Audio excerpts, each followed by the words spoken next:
Clap our hands in worship. Come on, let's do it much better because we are doing it for the King of Kings, for the Lord of Lords. Come on, come on, come on, come on. Shout of praise, shout of praise. Yeah. Yay. Yay. Yeah.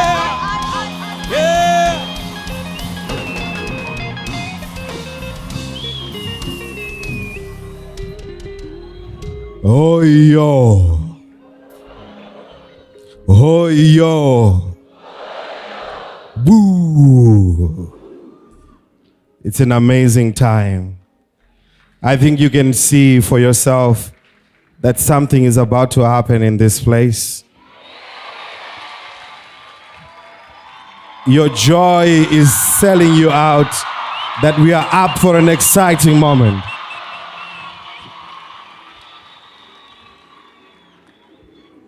Yes, you see, God loves us so much. And He's giving us the expression of our Father, His sons, and His daughters to be helping us through questions that we have in life, questions that we want to understand as young people. The segment that we are having is quite very unique in its nature. I'll tell you this, it has never happened before anywhere else, and it's only happening in this place. If you're going to clap, you have to do it better.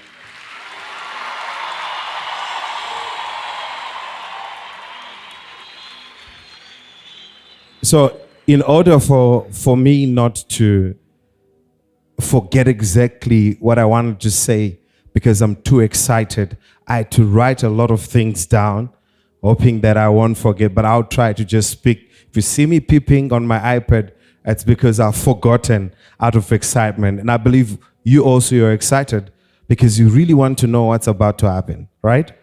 Yes.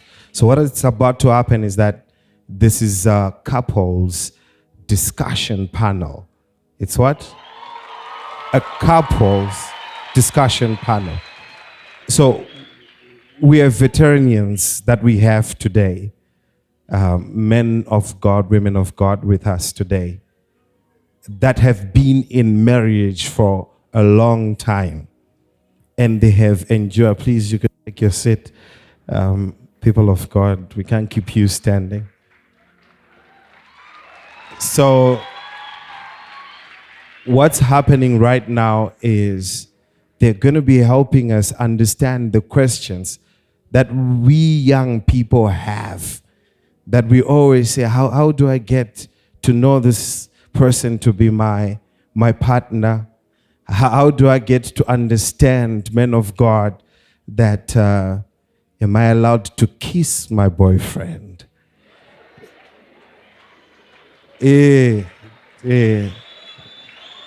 Yes. Yes, yes, yes. Even if I've said it, you are allowed to ask the same question again, okay? So this is an open forum where it's gloves off. You ask anything. When I mean anything, I'm saying you can even ask the men of God that I hear. You can ask them, men of God, I'm a little bit confused about what my boyfriend is doing. He's touching me. Am I allowed to touch my boyfriend? That's gloves off. So we have flags that I hear. There is the red flag and the green flag. So what's going to happen is there's going to be a red flag and a green flag question, which is in the norm of the same question that I've asked you. Am I allowed to have sex with my boyfriend before we are married? Okay? So what they do, if it's a green flag, one of the panelists will raise a green flag and explain why it is a green flag, which means it's a yes. If it's a no, they're going to raise a red flag, and the red flag is going to say no. And if it's a no, then they are going to explain why are they saying it's a no. Okay?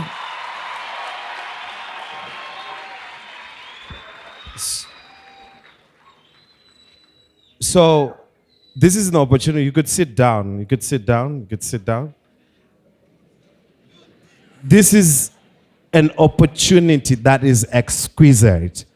Because some of us, we never got an opportunity to ask those kind of questions.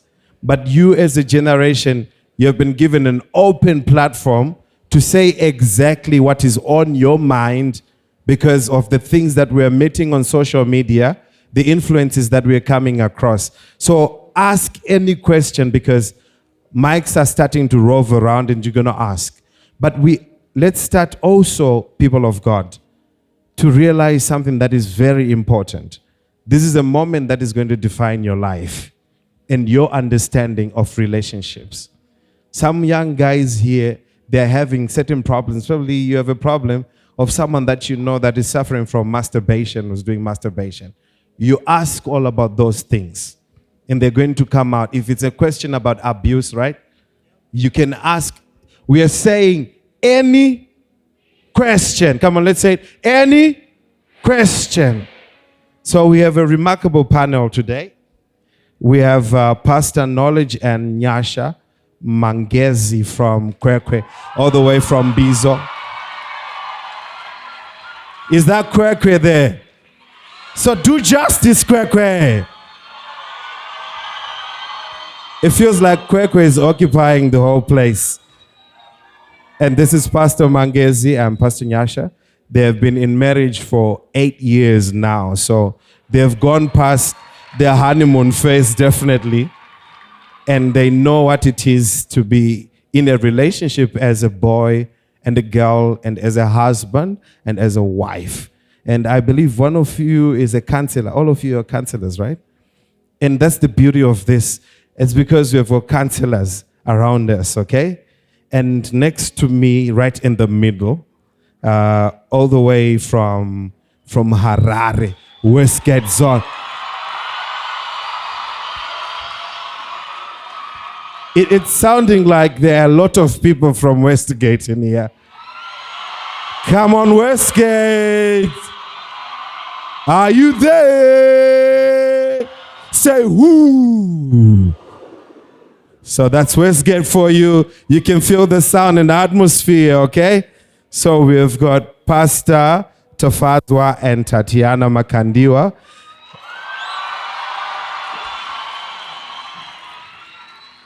You people, I envy you because in our time, we never had this kind of a panel with people that are so proficient the way that they are.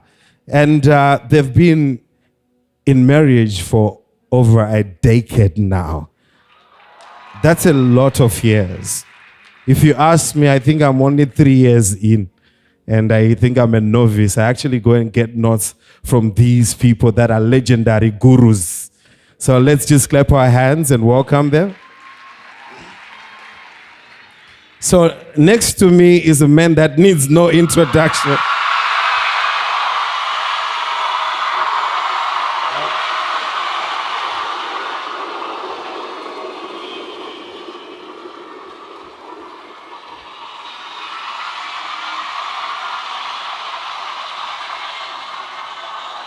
Okay.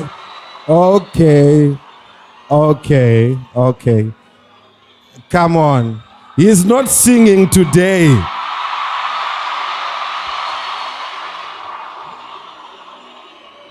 I know why you're making a lot of noise.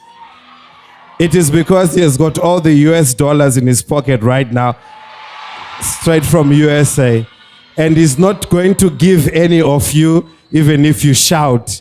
He is not going to do that.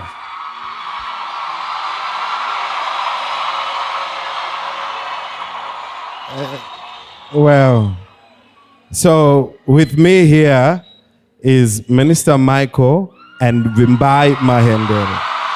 No, wait. Please allow me to do my job, okay? Don't do that to me, okay?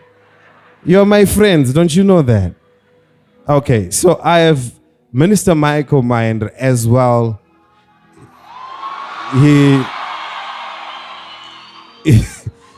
he has been in marriage for over a decade as well.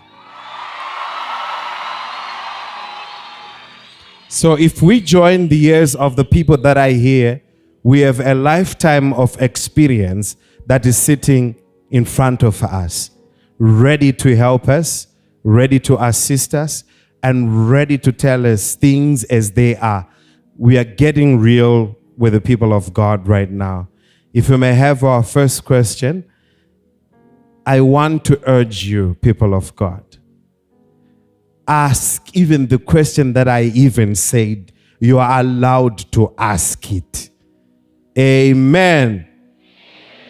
All the best. Over to you, people of God. Thank you so much for this opportunity. I've got a question coming from the conversations that I usually do with people that I know. So they say that there's a story about Ruth making moves, and to an extent of going into the blankets with Boaz. So I want to know what moves to make and what moves not to make.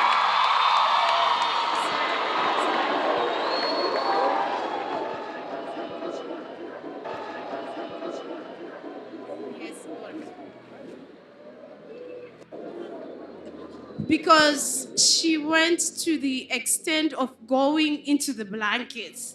So I want to know, as a lady, I'm not yet married, was that proper, and is it applicable in this time, our time?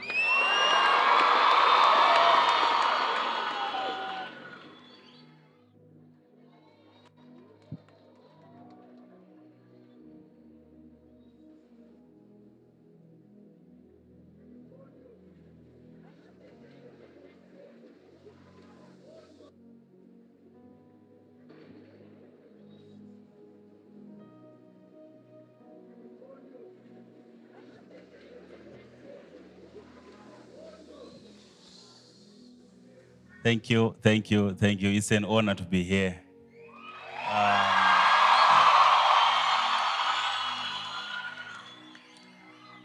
I was waiting for my fellow seniors to start. But I hope I won't require scriptures to justify my answer. But I believe to a certain extent it still applies today.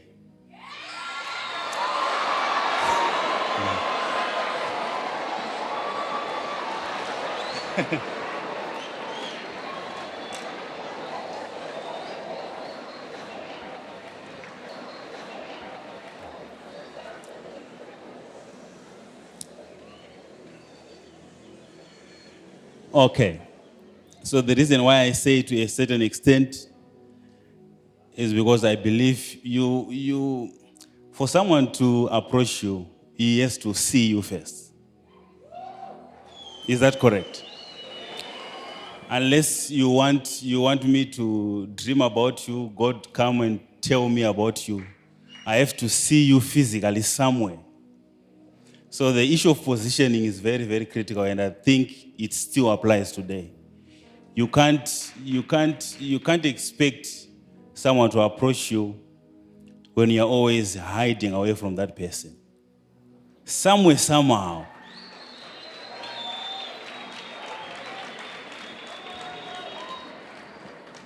That's why I said I hope I won't require scriptures to justify my answer, but I believe he has to see you and then approach you. So definitely, unofana kutoficha somewhere somehow kuti akuone.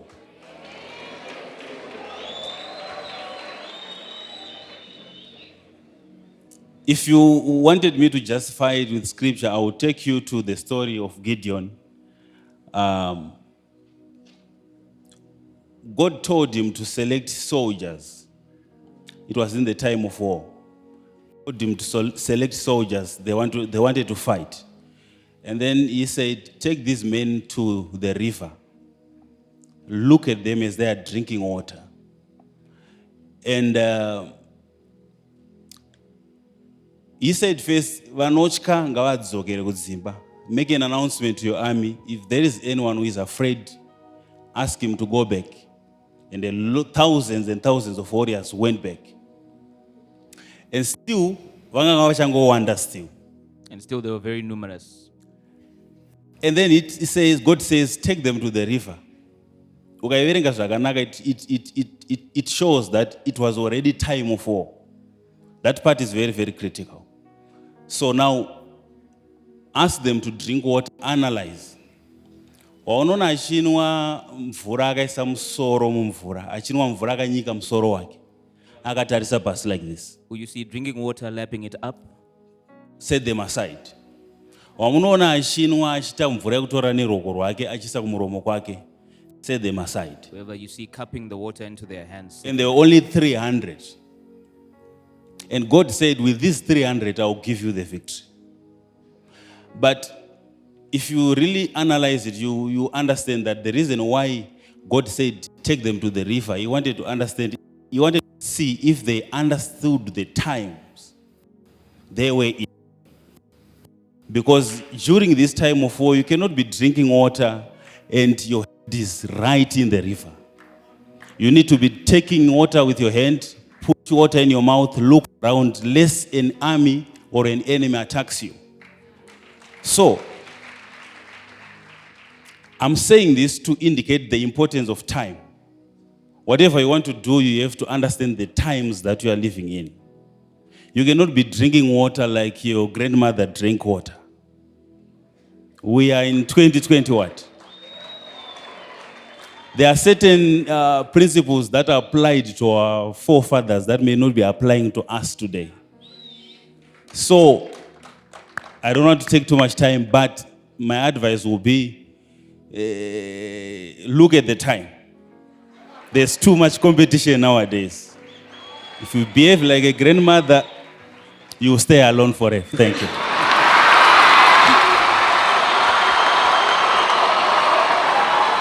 Thank you so much, man of God.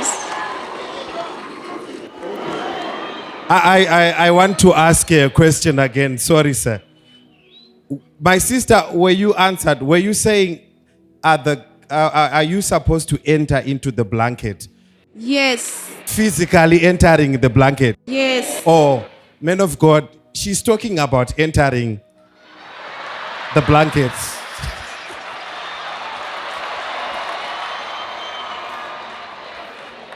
Is it a red flag question or it's a general question from the way now that she's now asking?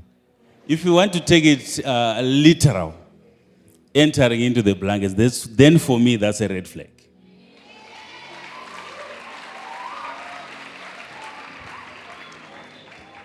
But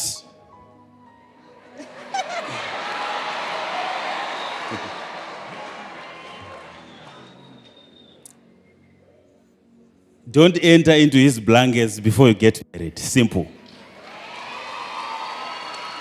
I believe my pastors will help me, my fellow brothers, please help me. Yeah, thank you, men of God. Thank you. We thank God for this opportunity, and we thank our father and our mother for allowing us to interact under their covering and under their grace. I think you've said it in a very deep way. You have summarized the question to do with the blanket or entering the blanket when you spoke about time. I think there are certain things that we can't run away from. And there are certain questions that we can't avoid asking. Also, maybe looking just from afar, just looking at our sister there, she might be age here munari kuexpectwa kurorwa kana vasina kurorwa. She might be at that age where she's expecting to be married if she's not currently married.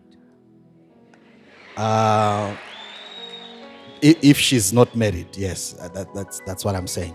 So I think it's also important to know how to enter the blanket. Lest you you enter the wrong way. But is that information necessary for you now? Or it's necessary when you are already in courtship, or maybe lobola has been paid for you, and now you qualify to be taught certain things to do with the question that you have asked? I support the red flag kuti kupinda mugombezi. It's a red flag, That to get into the blankets is a red flag. especially if you are not yet married and you are not in courtship.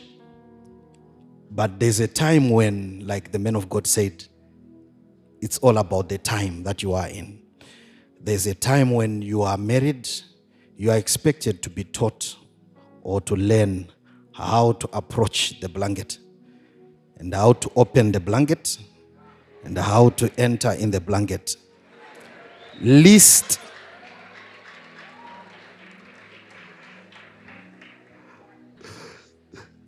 we also ignore some of those important things that are required in marriage. So I think when the right time comes, already we have systems, we have programs that teach people when the right time comes, and they will teach you what is expected in the blanket that you are desiring. That, I think that's my contribution. Thank you.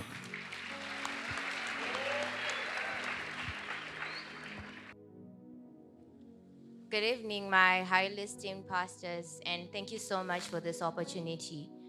So my question is mostly directed to Anna Mama. How do you handle a man in ministry? How do you handle being a pastor's wife? Because most of us here, we're meeting some guys who are now, they are doing their own things, they have their own programs going, they have their stuff going, but you really don't have that training of knowing what it takes to be a partner to that person, if I can say. So I really don't know how you meet Baba and how you go about it, but how do you deal being a pastor's wife?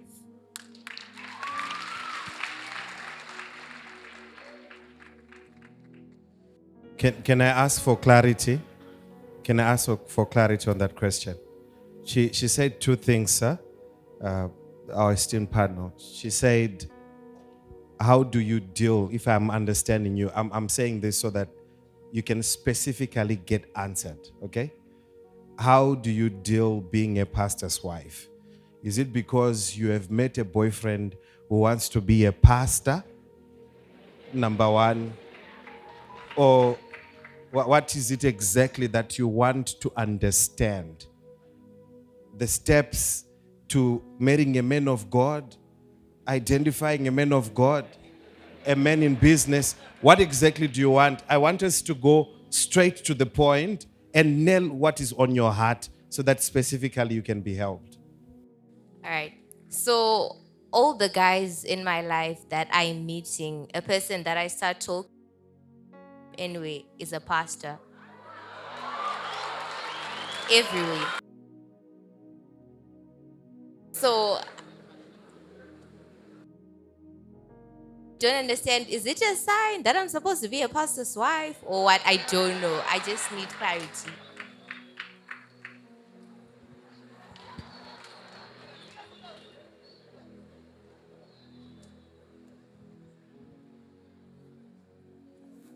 Thank you, Pastor Chris, for the clarification as well, because I was about to ask if she is going out with the pastor or she is looking forward to being a pastor's wife. So for me, my answer is simple. Being a pastor's wife is difficult and is not difficult. Difficult in a way that if you're not prayerful, things will be they'll be difficult for you indeed, because you need to be able to engage with everything that your husband is doing at that level that he will be.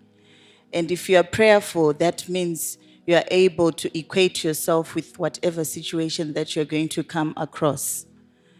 So if you're looking forward maybe to, or if you're saying that most of the guys that are asking you out are pastors, it means you have to prepare yourself spiritually and physically as well, because being a pastor's wife means you're going to be having people under you that you'll need to maybe cancel at some times. So your preparation is basically on prayer.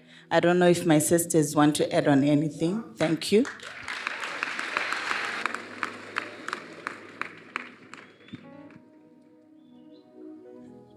Thank you. What I can add, thank you.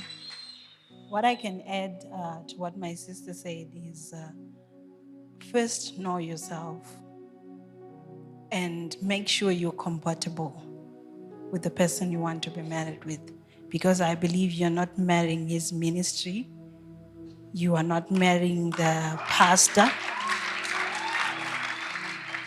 You have to know him, not the pastor. If you're marrying an accountant, you are not marrying his job. You need to know your man.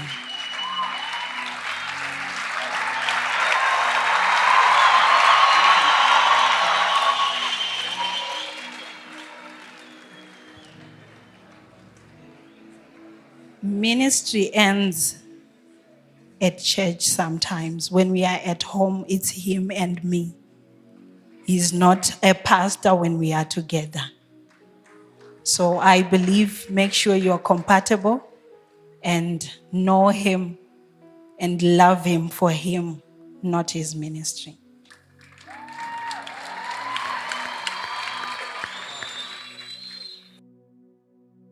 Thank you. I would like to support what my sister said. It's a very good thing getting married to a pastor, by the way. You get to learn a lot of things, but what's important is for you to be a very flexible person, for you to have a teachable heart, to be able to learn when the time to learn comes, and to be able to grow with him on each and every level, just like Mama Ndere said. So yes, it's okay to be married to a pastor, but it takes a lot in terms of character and spirituality.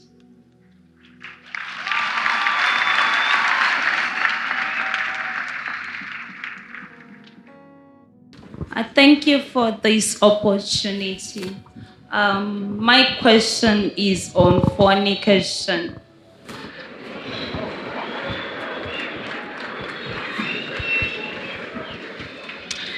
Okay, actually, most of us here, we struggle with the issues of fornication.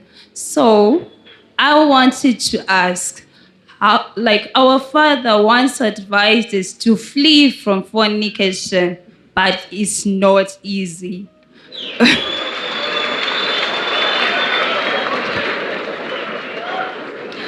You can manage to flee maybe for a few months or a few days, but somehow you find yourself falling again. And then once you've done the sin, right? Even if like not going all in, but then the kissing, the cuddles, those things, at the end of the day, you now feel bad because you know it's wrong, right? So my question now is, how best can I control my feelings so that I don't end up going through the same process over and over again? You fall, you come back, you feel bad. Thank you.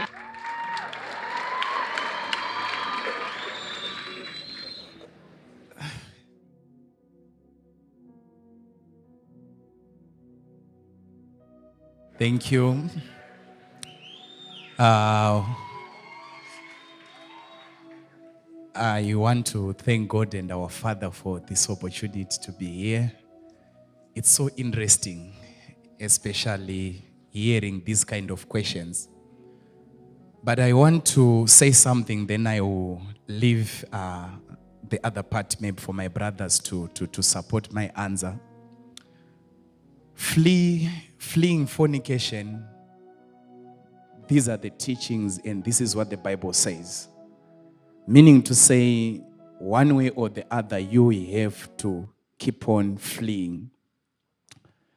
But from the way you are asking, it seems as if, or it sounds as if you flee for some time and you fall for a moment. I would want to answer on the part of falling for some time. There are so many things that needs to be observed there, because number one, you might be falling not because you want to fall, but there are some certain environments that you are not observing. Each and every environment, it's conducive for some certain things to happen. So if you get into an environment that is conducive for fornication, there is no way you can flee. Obviously, the environment will take charge of you. So I believe if you really want to flee forever till you get married, managing and observing environments, that is the environments that are taking much of your time. Some of the reasons, it might be an idle mind. Maybe someone doesn't have anything to do. You are not going to work, you are not going to school, you are just home every time, you are not trying anything. Sometimes it forces you to end up engaging yourself in these kind of sins. But as long as a person has got something to do, because I like the part that you feel bad after doing it. At the same time, you really know that what I'm doing is wrong. Which means you are on a better platform to fight this kind of sin. The fact that you know that this is wrong, you are someone who can receive help if the desire keeps on growing. So my advice is, find things that can occupy your time and put yourself in good environment. The environments that contradicts that kind of sin. And maybe lastly, before I give it to my brothers here, sometimes when the feelings keeps on coming, it might not be a communication that the body wants to sin, but sometimes it's a communication that it's time for me to get these things. Maybe the body is putting communication. So falling might be wrong, but still you don't need to ignore that kind of communication that the body is giving. We are all youths here. These things, some of you just have to get married. You just have to marry her or to marry him so that you end up giving what the body wants.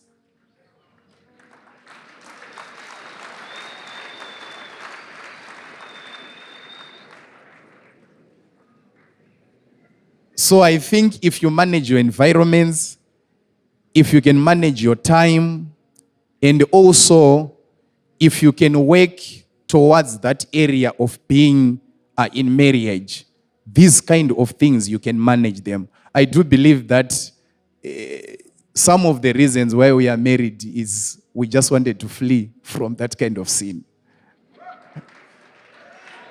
So I think this is what I can say.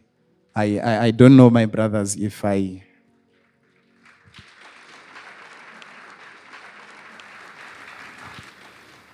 Thank you, thank you.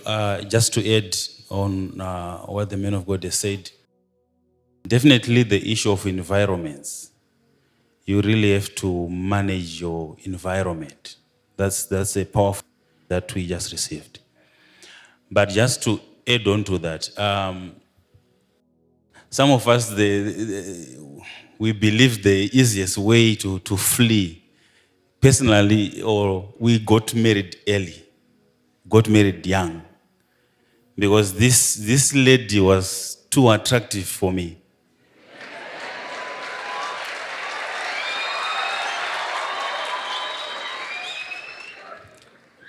If you delay when you have someone that you really like, you are definitely going to fall into those pits. If you find the person that you like, why don't you just get married and get settled? One of the things that, one of the biggest lies that we have told ourselves, especially as the young people, is to believe that I can play around, can live life, I can do what I want, and then I will change when I get married. You will realize when you get married that that desire will never end. If you don't fight it now, it will be a problem for you even when you get married. If you are not satisfied with one boyfriend now, it will be a problem when you get married. Like the man of God said, at least you feel bad.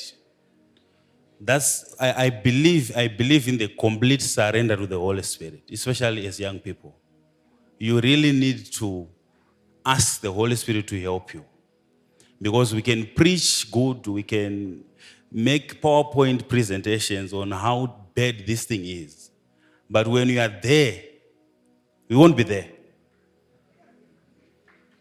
In those moments, we won't be there. But the Holy Spirit will be there with you. Just give him space. I believe before you do it, he will be whispering to you, this thing again. You are falling again. This event that you are going to, like the man of God indicated, this is where it happened last time. And you are receiving a text message, you have got a party, are you coming?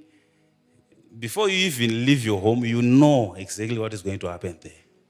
You just need to have willpower to control yourself. Lastly, let me just repeat this part.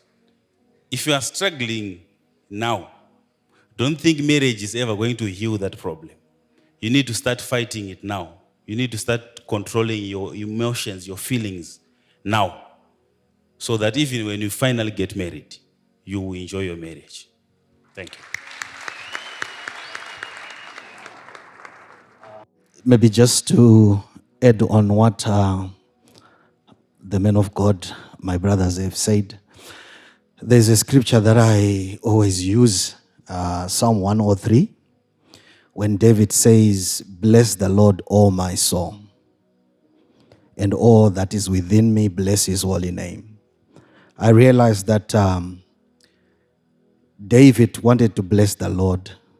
David, the spirit, wanted to bless the Lord. But his soul was suggesting something else. So he started conversing with his soul. There are moments when your feelings are talking to you. You have to talk back to your feelings. There are moments when your desires for that thing are too much. If you can hear the voice of those desires, you can still speak back to those desires and talk to yourself, talk to your soul and say, not now. Not now. Sometimes we ignore the voices. Have you ever set an alarm and say, I'm waking up at 5 a.m.? and then the alarm rings, and then you hear someone, you are quiet, but you hear someone saying, add 5 more minutes. Who is that one talking to you? If you master that voice, then you realize that you can converse with yourself. You can discuss with yourself. You can put parameters. You can tell yourself that I'm not going to do this. Think But people should move around talking to themselves? there are conversations that you can do there. But you know your soul right now can take you anywhere. Your soul can begin to suggest certain things. But you must learn to talk to your soul and say, not now. We are doing this. We are doing this. We are doing this. I'm doing this. That's my contribution. Thank you. Thank you so much. Thank you very much, pastors. At what point does a person know that they're ready to be in a relationship? Is it just about meeting someone that you like and then you're like, oh, so we can start dating? Or are there other facts that you have to consider before?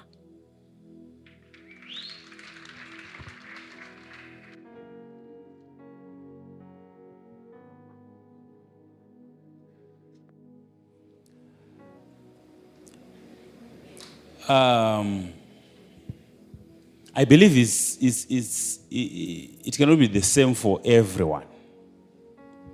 It differs from one couple to another.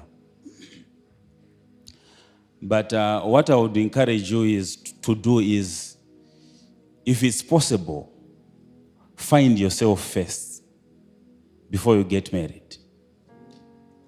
Find your purpose first before you get married, because you realize that part of the reasons why you say this one is good, I like this guy, it has to be somehow aligned with your purpose.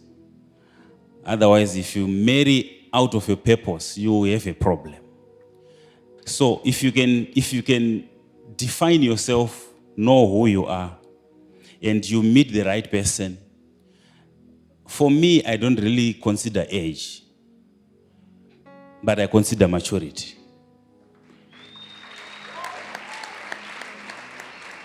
If you are ready, you may be ready. If he is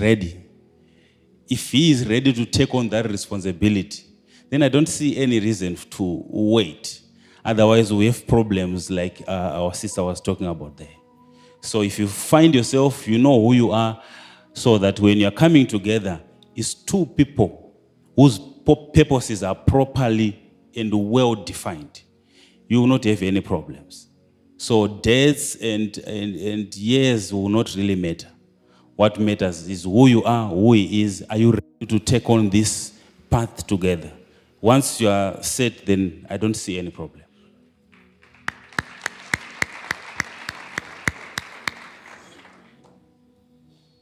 Thank you so much, men of God and women of God, for this opportunity. I have a question which is coming from the book of Genesis. God created Adam, and in the Bible, we were not told of the specific time according to our standards now, as in days, months, or years. But we know that Adam came first and Eve came after Adam had come, right? So, now, I have my Eve.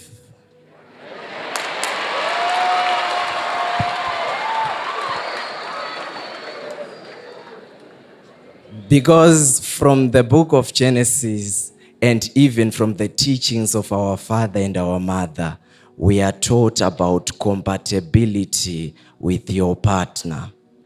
Now my Eve is compatible with me, everything, except one thing. Eve wangwa ndakamuwana ari mugarden ane 2-3 years, she is older to me. What should I do about that?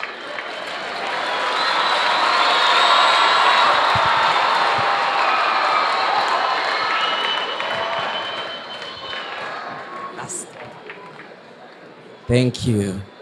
And lastly, you are going to give me an answer, right? May you please help our Eves. Maybe there is a brother that is approaching an Eve that was here before him, the Adam.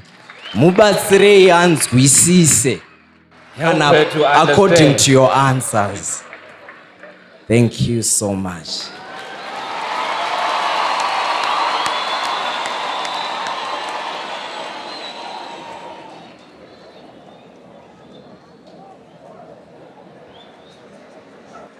I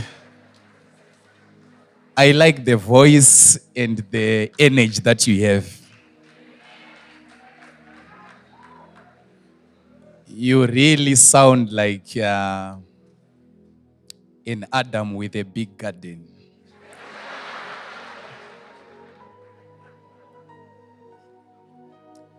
But I'm sure your question has a lot of answers.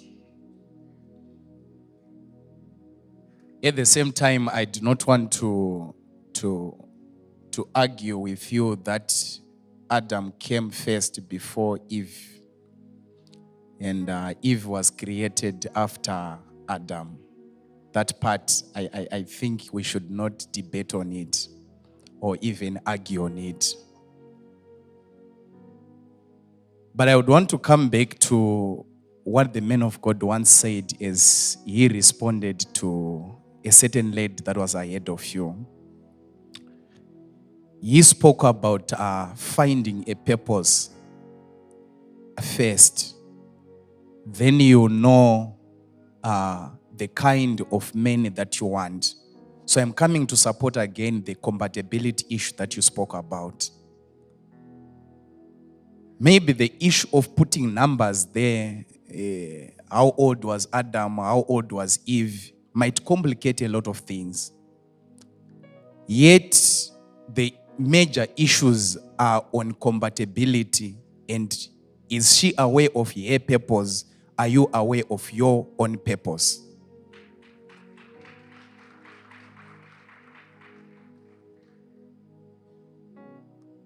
To make it easier for where you want to be, it's good to go there with someone who knows the kind of support that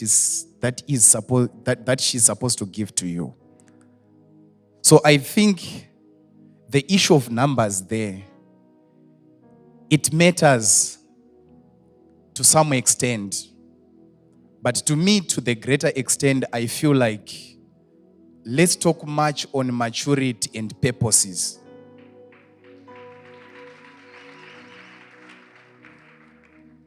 It's a very interesting question.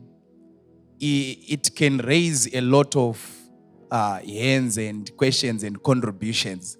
But if you check those discussions that you can do, that you can have concerning this, at the end, you shall come back to purpose and maturity. There are other Eves that might look bigger in terms of numbers to the Adam, but in terms of maturity, those Eves are very, very young.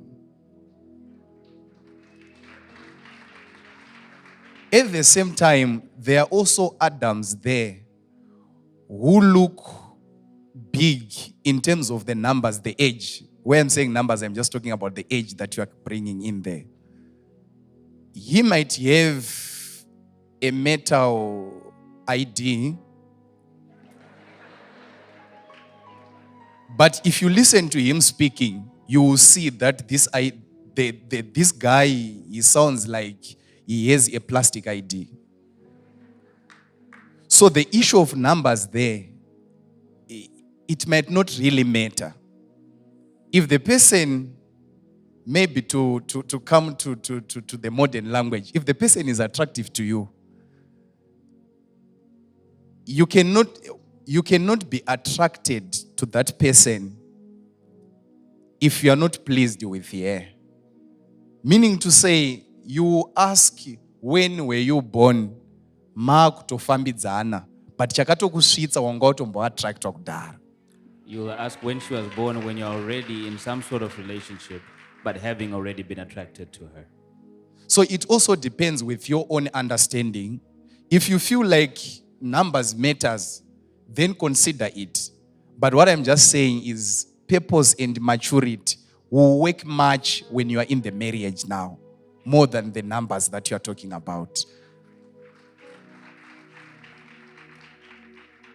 Like I said, it has got different answers and different opinions, but my own opinion is sometimes if I'm pleased with her and if you are pleased with the purposes that she has, if you see the kind of maturity that you want, then in numbers, let them be at the end of the story. Thank you. Thank you so much, man of God. Thank you. Thank you. I think that was a perfect answer for your question. But maybe just to clarify, when you say you found 3 days ahead of you already in the field, is this referring to her realizing her purpose before yours, or this is only age? All right. On this one, I was trying to say, let's say it's not a personal issue. Yeah, that's fine. Yeah. The lady, the Eve, is older to me in terms of age, maybe 2-3 years old, right? And according to the communities where we are coming from, maybe a person might be okay with that, but then what about the society? When I was asking about how do we handle that, how do we deal with that? Because I might marry her, but also I will face a clash with the people, even from the parents. There are parents that can fight that. So I wanted to know from this perspective that if she is older to me, age-wise, because she might be younger to me without even realizing her purpose again, or she might be older to me without even realizing her purpose, or she might be older or younger having realized her purpose. The issue is physical age. Okay, so I believe the answer that the man of God said suits perfect to that question. Yes. Yeah, it's more to do with maturity. Have you ever thought why or culturally we think the man has to be older than the woman?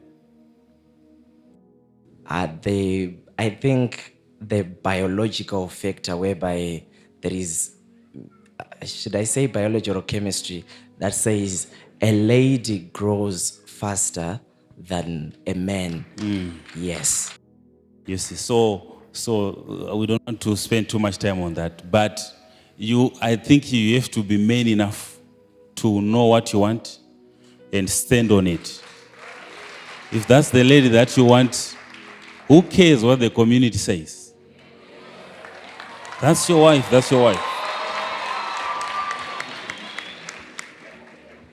Because it's also a problem for a wife when you get married to a husband who listens to the community, who checks with the community. Ndakambona mumwe aine t-shirt yanga akanzi ekedza ndizotanga ndabvunza madam. Once came across somebody with a t-shirt written, "Let me ask my wife first." So it's also a problem when you consider too many people before you make such a big decision. You have to be bold. If that's what you want, you also have to know the consequences of that. When the age thing is now catching up, we also don't want you to be looking again for our little girls. That's the biggest fear around the age issue. But if you can manage it, if you are man enough, then there is no problem. I don't think there is any problem. Thank you so much. Thank you so much. I'm well answered. Thank you so much for this opportunity, man and woman of God. So my question goes on like this. given a scenario where there's a guy who is taking a step into marriage, but this guy has 2 girlfriends, right? And potential-wise, character-wise, these 2 girls are showing what the guy likes. So how best can the guy decide which one to marry? Obviously, having both of them is a red flag. So how best can the guy decide? Thank you so much.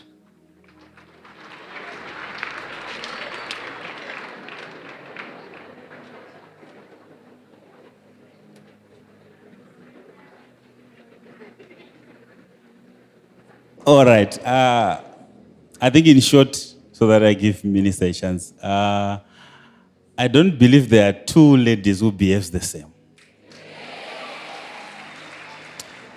Even if they are identical twins, there will always be differences. Choose the one that you want and move on. Simple.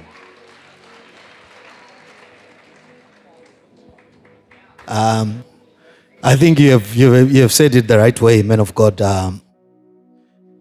Even you yourself, you are not the same person every time. There's a time you would want this one, and there's a time when you say, no, I now want this one. So I think it will be just important for you to choose when you're in your right senses, and choose based on what you have discovered and what makes you happy.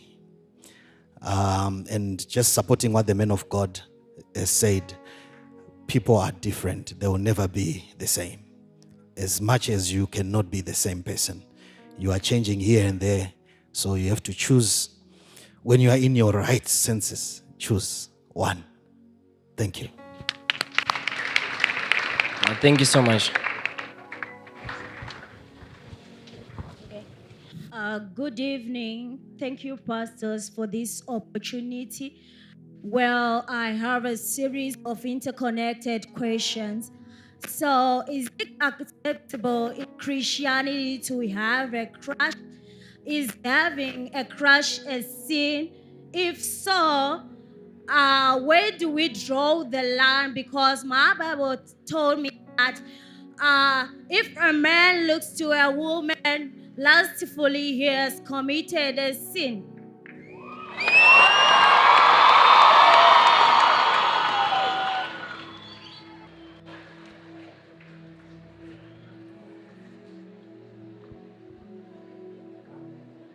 Is a crush a sin?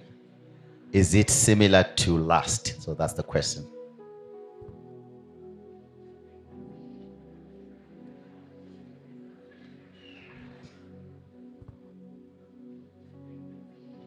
Well, I think it comes down to how we define a crush.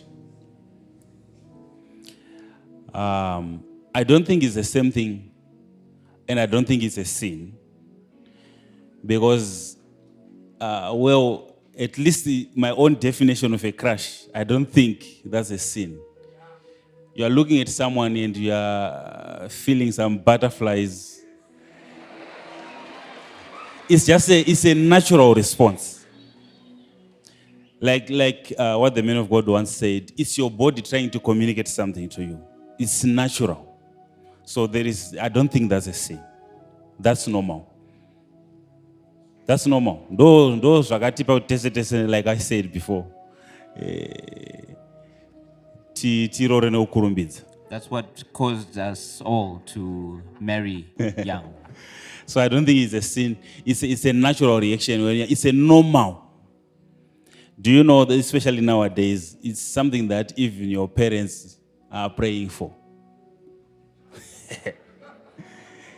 It might require me to explain it, but it's a good thing when you see your young men crushing on someone, on a lady. for a parent, from a parent's point of view. They celebrate it when they know that my boy is beginning to look at girls and he's feeling something. It's worth celebrating, especially nowadays.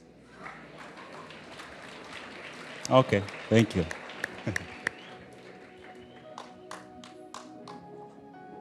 So it's not a sin for me.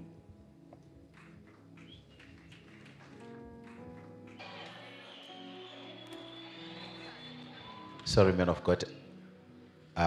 If you don't mind, we can pick another one on crushes. I think there's but anyone with a question that has got to do with crush or any clarification, or you want to explain what it is.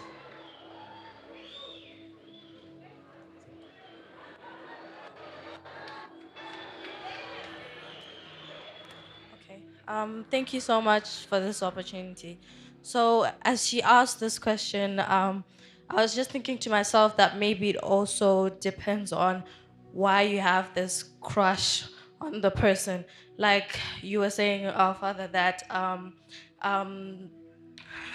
it's a natural response. But I think the why she was comparing it to lust is maybe because of the definition of a crush that differs with different people. Because maybe when a guy or a girl looks at the opposite gender, what they're feeling maybe is lust, and then they say, "Oh, that's my crush," but they're not feeling that natural response that you're thinking, but maybe it's actually lust. I think that's why she asked that question. Thank you.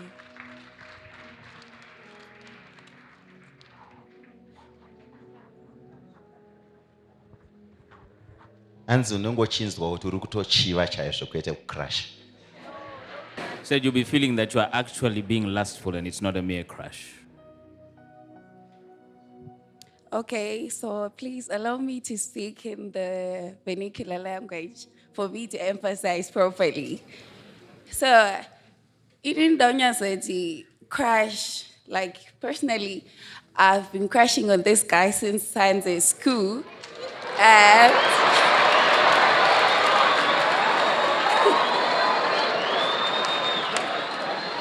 There's a guy that I've been crushing on since Sunday school.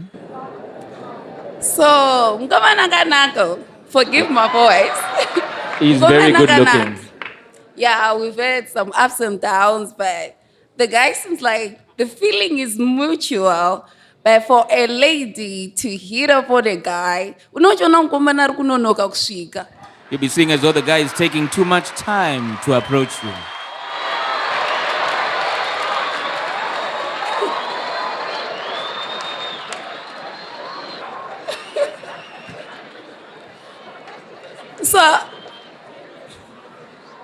So I want to ask you, ukunyasozothi ukrashira mkomana mkomana anenge aneka feeling, but at the same time simskana ka unochishika kurejectwa. So you know, so you'll be knowing that unosvika sei seono baba tinozozvidisgresa zvedu, but unonyatsozoti apa ndopangu kana kurara chaiko kaasitorara ndichimurota.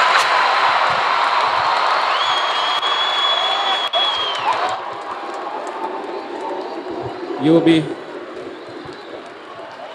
working on a guy and you tell that he seems to have a similar feeling about you, and as a girl child you wouldn't want to be the one to approach, but at the same time you need to know how to navigate because you can tell that this is where you are supposed to be.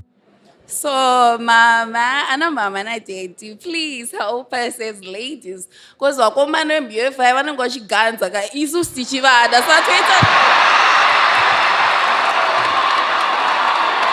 Please help us.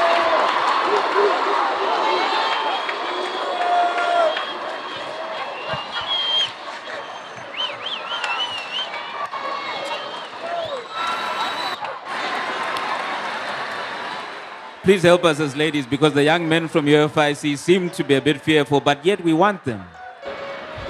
Men of God, I think our boys need help. I think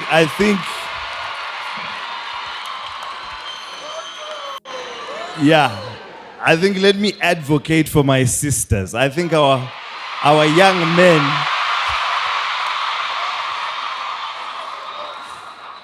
they really need help. They are seeing you there with your wives, but the process of getting there, they need notes. And I think from the word go, how do I say hi? What do I do? How do I make the conversation progress from hello to I like you to let's go see your parents until they have families like you? So I think the young men need to learn a few notes from you. Thank you.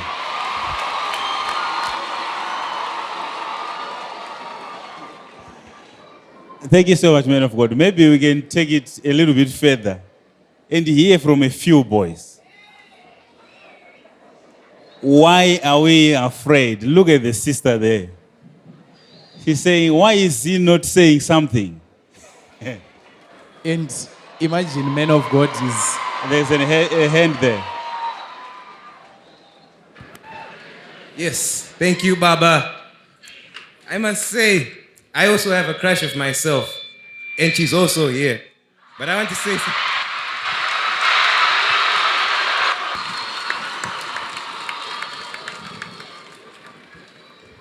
Whoa, yo!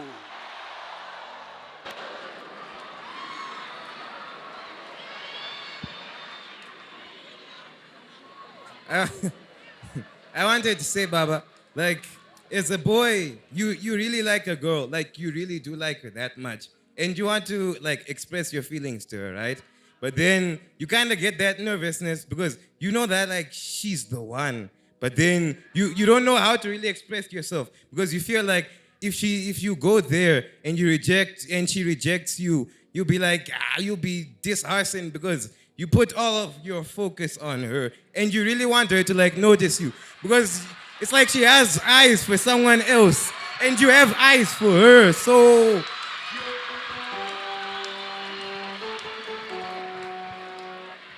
Yeah, I think the boys really need help here. You guys, you need help. Okay, let's see another boy there. Thank you, man of God. Vasikana hatisi kuvakwata. We are not afraid of these girls. We are not afraid. But then, Please, come again. Hatisi kuvakwata vasikana. We are not But scared then, of these girls. Kana tiri kuchurch, When we're at church, they just go with their parents and isusu totosara uchidoro chizoita sei.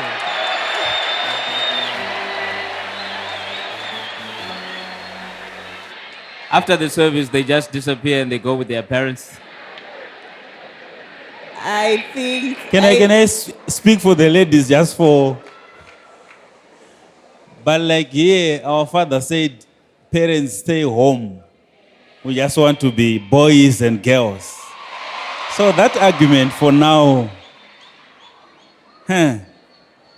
was wabereki wacho wamurudi wanenge waina wakapiwa 7 days this time around. Because those parents that you're saying they're So always... why are we not approaching these girls? Vari kufamba vari magurupu munhu waMwari.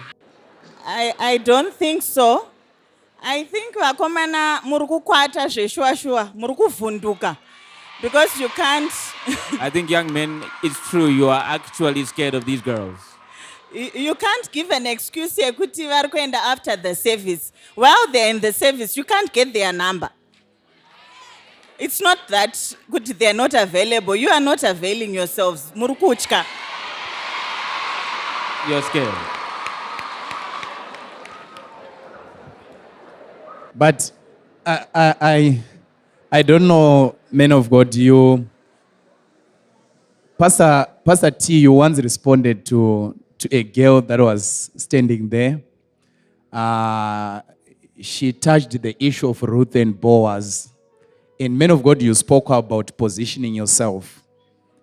I would want to stand for the boys, maybe the...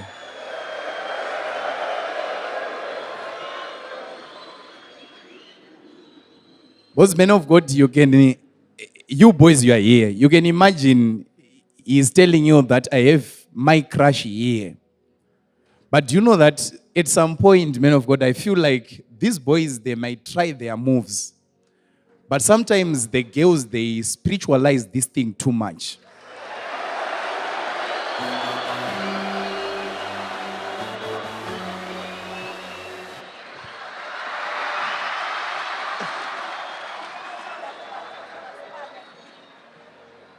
So,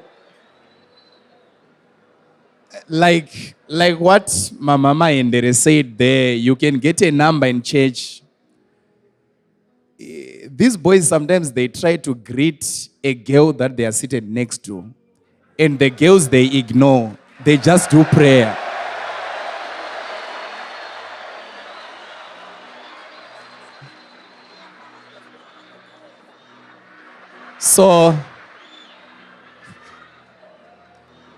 So I feel like the boys, it's not like it's every boy, but there is a smaller percentage that are making efforts and the girls are not positioning them well. So maybe the issue, it carries a balance there. The boys that are serious, they seem to be looking for the girls that are not yet serious. The girls that are serious, they are crushing on boys that are not serious. Because surely 7 days, it's a lot. Monday to Friday, Saturday morning, it's a lot to talk to a person. So I don't know. You can say something, Minister. It's okay. I think I'll support the girls.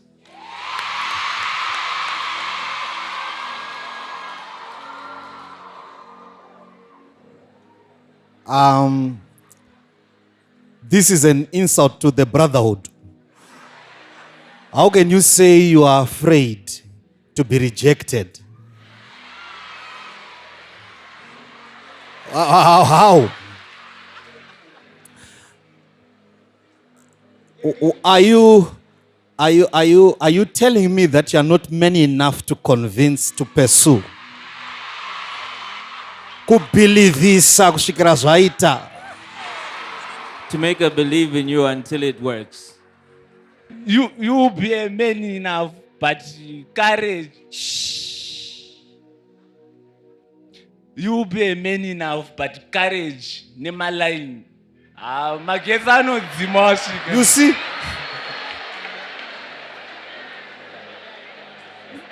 You see? There is an interesting version this side, man of God.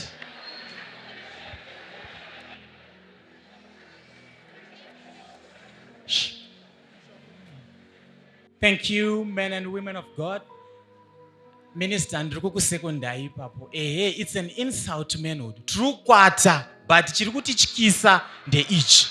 These girls, warugeza boys. Saka kuti utange kuti uyu ndomuona sei ndotangira papi with the way she's looking. Mawan. Minister, I want to second what you are saying. We are afraid, but the reason is this. These girls, they look too good. So for you to know even where to begin, it's so hard. I would like to stand in for the girls. Vaskana vanogeza ahoy. Hey! Isusu tinofana kugeza sevaskana. We are supposed to look after ourselves as girls. And you know what? Muskana anotokuratidza kuti inini ndinokuda. And the girl will It's show you that she's up to you interested boys in you. kuti musvike, otherwise muskana anenge atopedza pake. It's up to you boys to actually take the next initiative, Kuzo- but she's done her part. Kuzomita kuti ataure rato drama. Trying to get her to speak now. That's Okay, just maybe extra. can I ask just a question to the boys?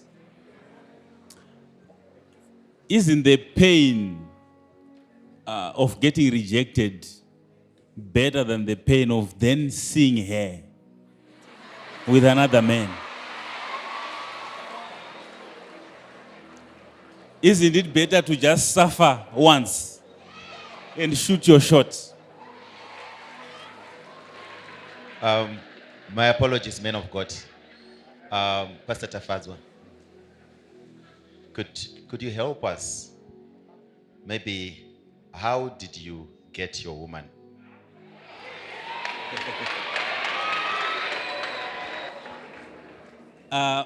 Like I said, you have to know the times that you are living in. So if I attempt to give you my formula, it worked 10 years ago. Actually, more than 10 years ago.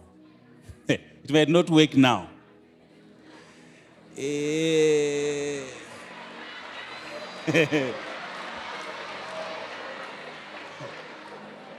Me, I was just straightforward. I didn't beat around the bush. I was a bit scared, so I used a message. But it might not work in your time. These girls also, message. They also feel like if somebody's going to He's approach not me via bold. text message. But I'm not Zema formula. Let me just try my own. But I saw that using someone Look else's at me formula now. might not work for me. So I think just don't think too much about this. Just go. Don't meditate too much. Just go and be a fool there. She will see your heart. Yes. Don't waste too much time.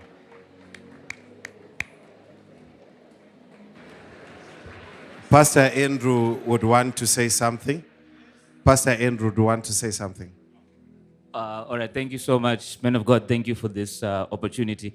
So, this lovely lady next to me, I had the same issue. It was very difficult for me to approach a girl. And finally, when I worked up the courage to go and talk to her and to say hello, it was after a Tuesday service. I remember it was a bit rainy that night. And I saw her standing by herself, waiting for her parents who were ready to take her home. And I saw an opportunity. And I approached. And when I did, I extended my hand so that I could say hello. And she refused.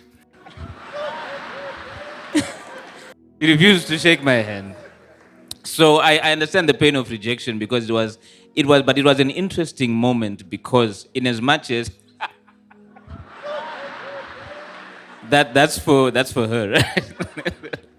So in as much as yes, there was that moment of rejection, but I also took it as a challenge. That all right. So if this person, she seems to know how to keep herself and how to create barriers, so you can maybe work your way from there. Look at you now. Look at me now, indeed. But it's painful. So I don't know, ladies. I think one of the lady pastors, you said that when a girl, I think it was you, Mama, said that when a girl is interested in you, she makes it visible that she's interested. But then how do you make it easy to read? Because if she was interested with the mind that I had at the time, she should have just shook my hand and we should have picked up the conversation from there. So what happens now? Maybe we want emphasis on that because there's a question that is coming. Guys are asking, how do I notice that this girl is saying, stop it, I like it? Or she's saying, try harder, I like you, but if you try harder. Maybe you could specifically help the boys to understand the language of a woman. Thank you.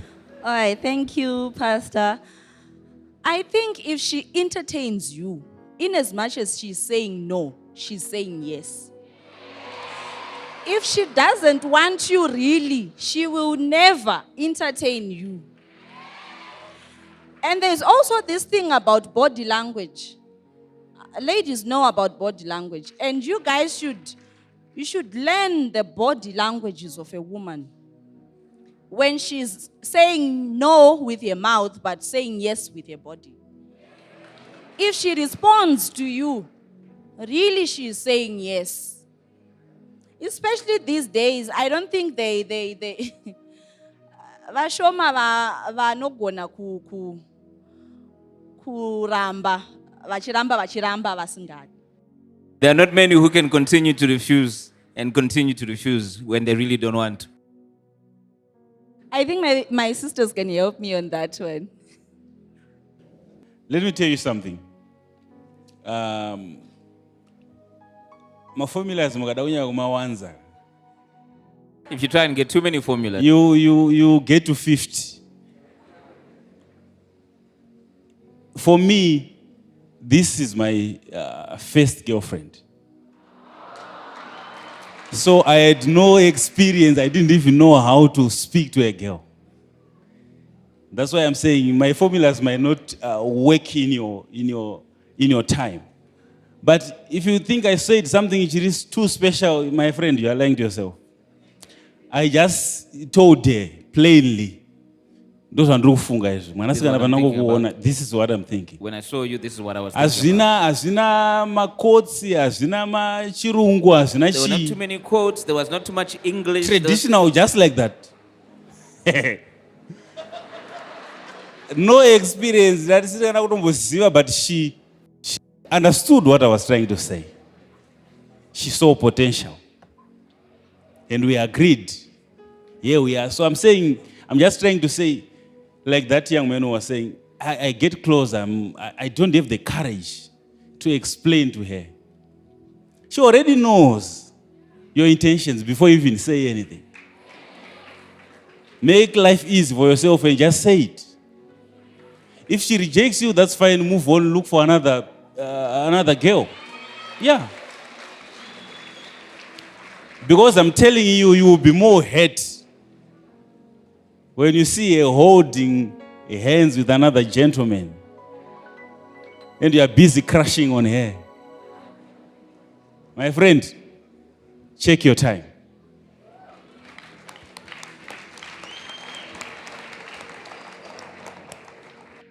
Man of God, there is a floodgate of the same similar questions.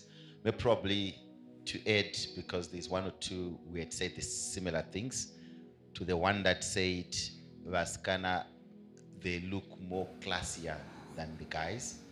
And then the other one wanted to say, in this day and age, most girls are working and boys are not. And some girls are having businesses to do and a number of boys don't have. So I think that's another addition to what he had said.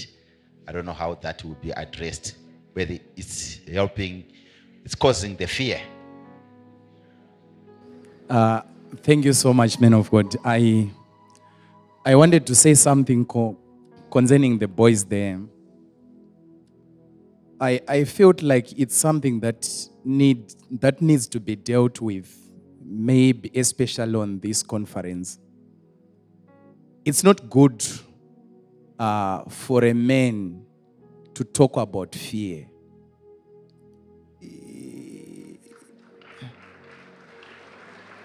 Even if we put the issue of relationships aside, the world there needs someone with courage. So just imagine if you are scared of someone that you want to marry, what about the money that is out there? It may not be easy for you to get it. There is need for you to be strong enough. I really like what the man of God, Pastor Tafazo, said there. There is no need for us to bring up formulas. Panika, the Shona people say is chibagera chegwara chinorwadza. Say that the fist of a coward is painful. There is need for you to throw that statement which is not even orderly or which is not even prepared well, just to prove that you are a man. It's not good to record you amongst those that have fear or those that fear anything besides ladies, just to say you fear something as a man. It's not good. It's not good for you. Before we talk about relationships. So there is this need that I'm just feeling now. As men, there is need for you to be that courageous. Being able to confront any situation. Whatever happens there, we'll see it when we are there. I think that's something that I wanted just to add to boys, that guys, we really need to pull up our socks so that we can be strong enough, we can be men enough in any situation that we may that we might want to attack or to approach, there is no need for you to be recorded amongst those that are scared. Thank you. We have another question here. Thank you so much, people of God. We're so grateful for this beautiful opportunity. So mine is first a comment and then a question. So based off what you said, Pastor Mangezi, I'm here to your far left. Yes. So based off what you've said, I think that in the age that we're in of women empowerment, we have very powerful, confident, strong women. And because of that, I think the general sentiment that has been arising during this camp meeting is that the men aren't at a same, can I say, standing as women. So because of that, the men are fearing women. And there's a sermon by our father that I listened to called The He and She Spirit.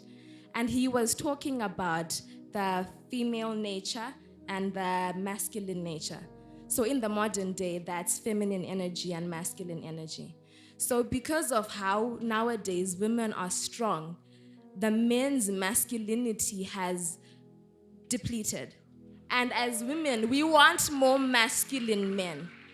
Yes, we want to be those powerful women whilst we're outside, but we want to come home to a manly man.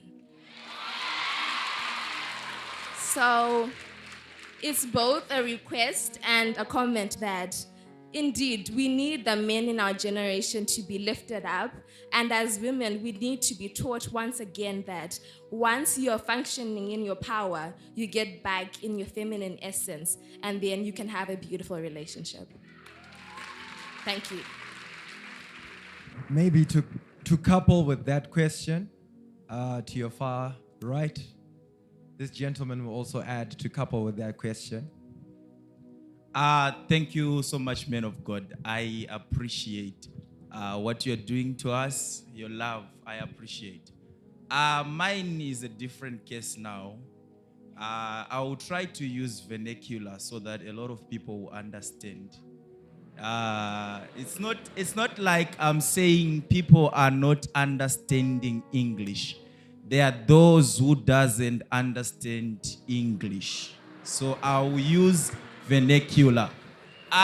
Nyaya yangu ndeyekuti, let's say I have the masculinity yekuti ndikwanise kuapproacha msikana. Let's say I have the masculinity to be able to approach a girl.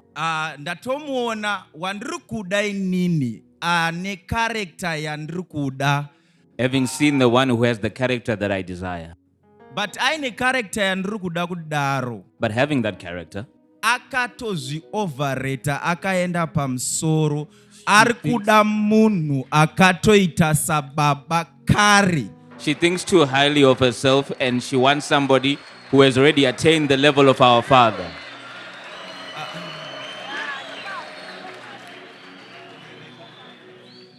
Munhu akatoita sababa kare, and also there is someone ari kundikrashira, but character yake ifreak ndatomuona.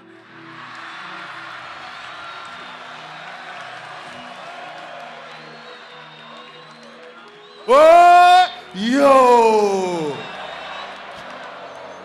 At the same time, there's someone who has a crush on me, but having looked at her character, I can see that she's a freak. I've already seen that.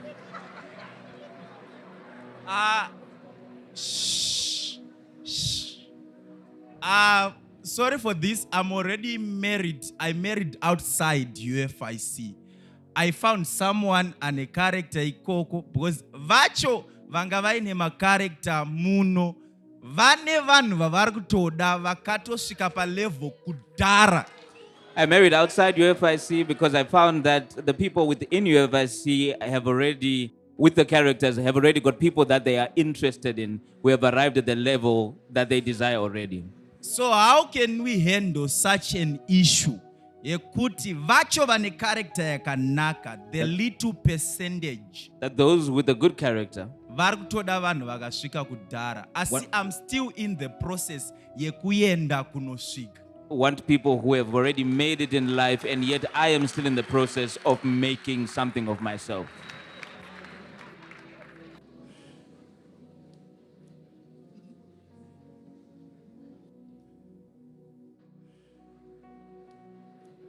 Okay.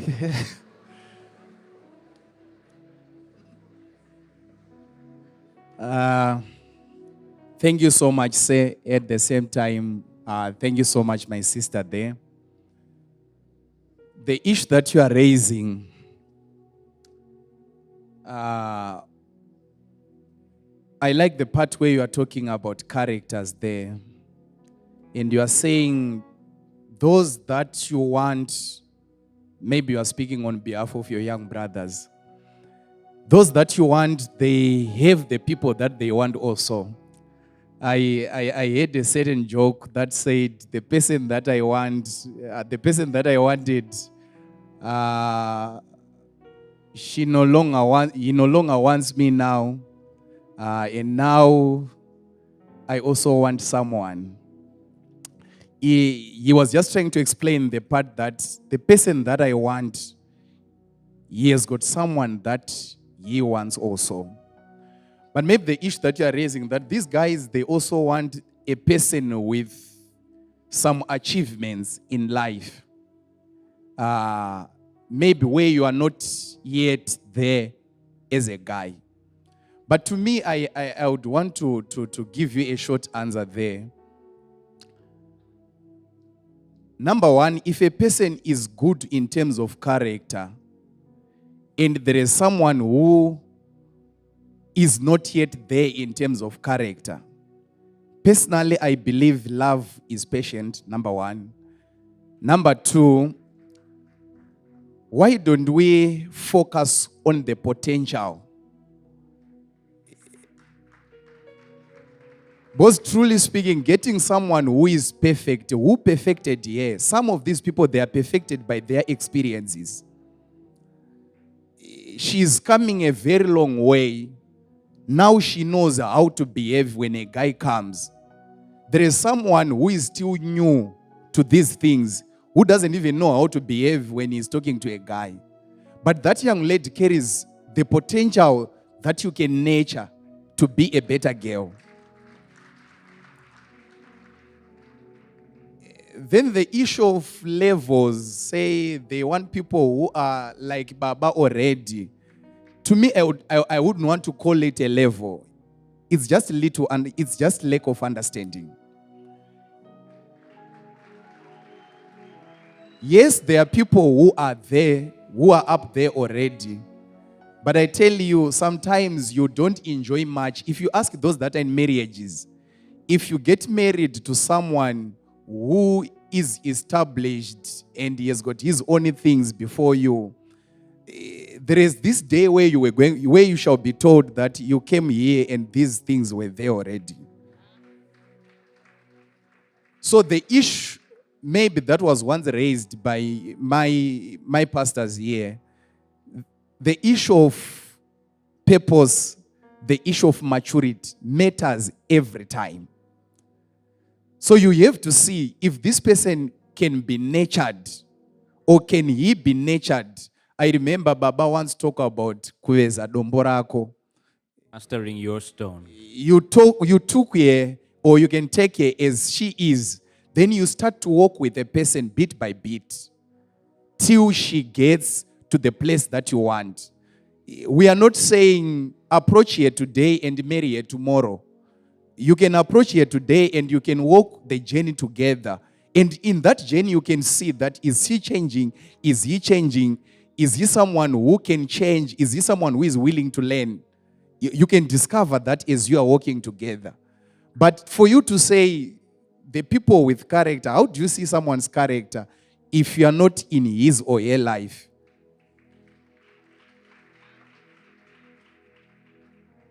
Because some of the things that you can see, they may not be real. Everyone comes to church atogeza kudara. Everyone comes to church having already bathed. So what you see here, it might not explain the 90% of the person. Maybe this is just the 10%. Can I say something?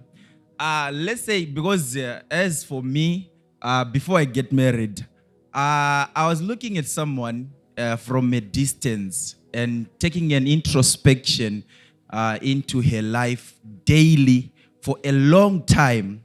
And then I discover certain habits because I'm on a journey to approach someone. I really want to see into that person before I propose and go ahead to marry. So I took time looking into the person. That's how I discovered some certain habits that cannot change. Because there are things that can change, and there are things that you see, this cannot change.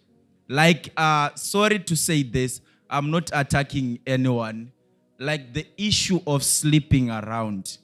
And you want someone who's not sleeping around. And you discover that this person is crashing on me, yet she's also sleeping around. So you are saying that character cannot change? I'm not actually saying it.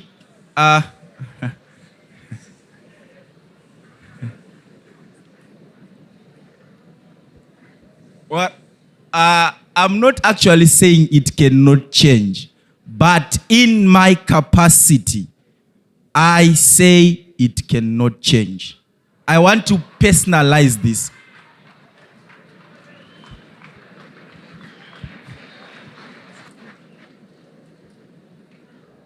I don't know, pastors. Let me just add. There's a statement that Jesus would always say when he met his disciples for the first time. He said to them, "Follow me, and I will make you fishers of men." I want to say this to us young people. In this times that we are living in, I want to assure you that everyone right now, as you are seated there, you are following someone or you are following something. He says, "Follow me and I will make you." That means he can't make you if you're not following them, if you're not following him. So who gives you the model of a husband? Who gave you the definition of a wife? What is it that you are looking for? Who told you that this is what is called a Ichi wife? This is what is called a husband. We Who have was to that? go that far back and establish the people that we are following, especially nowadays in this era of social media. You don't have an option. You either you like it or you don't, but you always follow someone. I'm saying this to say to you, we really have to go back and redefine the things that we say, "I know this." If you say, "I know what I want," who told you that's the right thing? Who told you this is the girl? Where did you get that definition from? Because you find out that most of these things that we say, I like. Do you really like those things? Or some of these influencers influenced you? Changed your mind into liking something that you never liked before? When you now get into marriage with that person,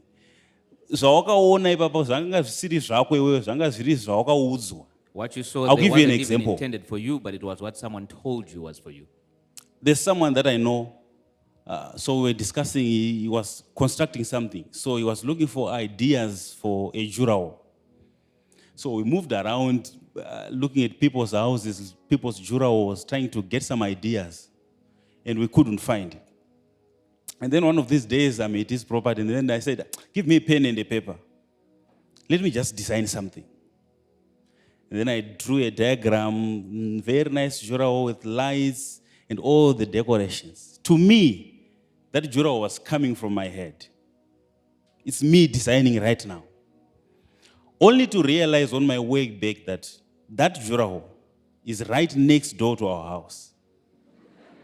I look at that jura every day, not realizing that I'm looking at this image. For some reason, that image was implanted already in my head.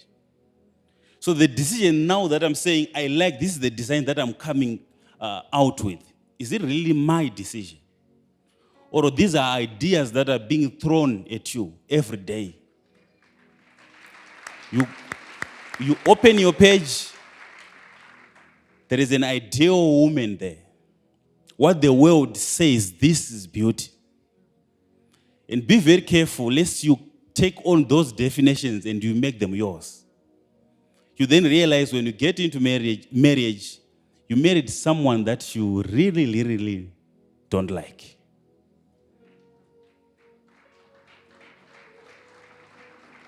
Be very careful. Go back to the basics. These things that we are now saying as boys, this is attraction, this is attractive, this is what we call beauty. Is that beauty to you? Musa wanzema groups kubvunzana kuti musikana kwaya anoitei. Don't make it too much of a consultative process. Marry for yourself. Don't marry for a community. Don't marry for your friends. Look for the person that you like. If you agree with what she's doing, if you agree with her characters. One of the things is you think you will find a perfect individual on this earth. That's a lie that you have to repent from. Even if you marry an angel today, you still have problems in your marriage. So don't look for a perfect human being. He doesn't exist. She doesn't exist. As long as you can agree to a certain extent, you can walk together. That's it. Jump in and get married. You young people, sometimes you are now too analytical. Today. The things that are keeping some of you guys from marrying You today, realize when you actually get married that those things are there, they are nothing. When now the real issues of life are coming, you realize the small things don't really matter. What matters is the person, the character. Is she a good person? According to you, your definition, make sure that definition is yours. It's not borrowed. Thank you, men of God. That's why you're here to help us. I was actually asking for my brothers. Thank you so much. I also happen to hear another question. Thank you. Maybe we could give someone else another chance. Thank you so much. Let's give someone else another chance, or we can continue with the panel. It's over to you, Minister. Thank you. I just wanted to thank you, men of God, for really shedding light and for bringing profound information. Just a little addition. When I met my wife,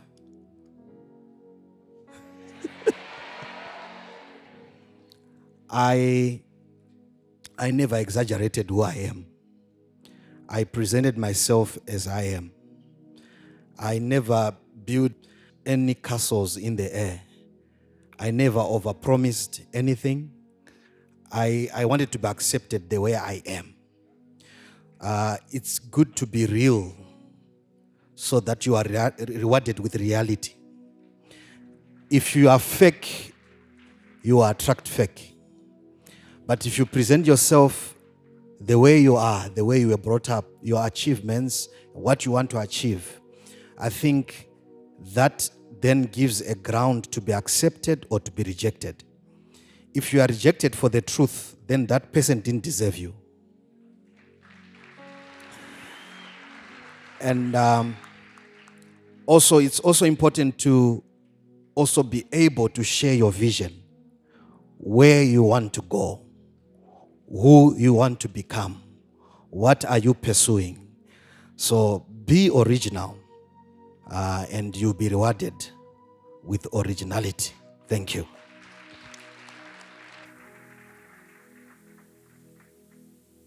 Thank you. You have another question to your left here. Thank you. Thank you. Okay. Thank you so much, pastors, for this opportunity to ask my question. I really hope what I'm going to ask is going to help a lot of people in this auditorium. I feel like there's a group of people that have questions that they want to ask, but they're sort of shy to ask. So we have certain youths amongst us who will probably have made mistakes before, and probably it resulted in them having kids, or probably some have been married and they got divorced, or pangwe mwakafirwa, but then in the end result is there are kids involved and that person desires to get married again. So my question is, for those kind of people, what are the expectations that the guy or the lady should look for in a boyfriend regarding her and also regarding the kids? At the same time, what are the expectations? What is a person supposed to do if they marry a person who already has kids? Yeah, that's what I want to ask.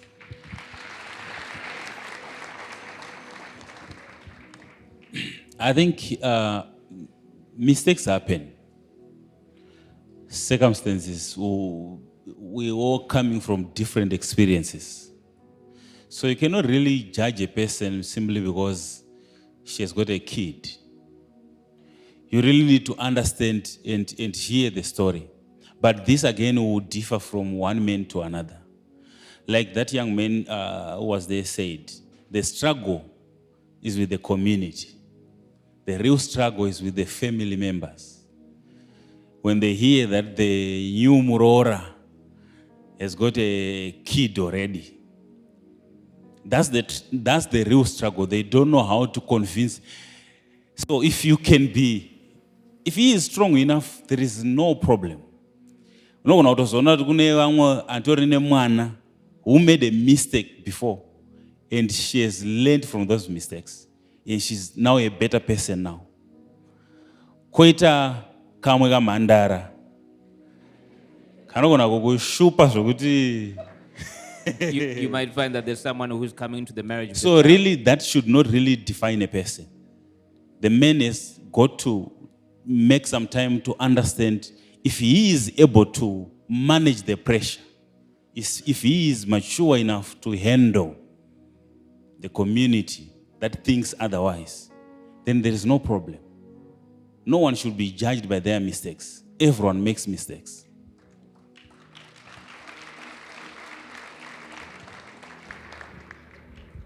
Maybe if we could have our last question for today.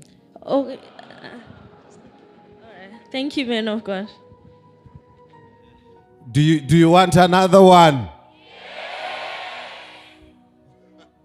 Thank you, man of God, for this opportunity.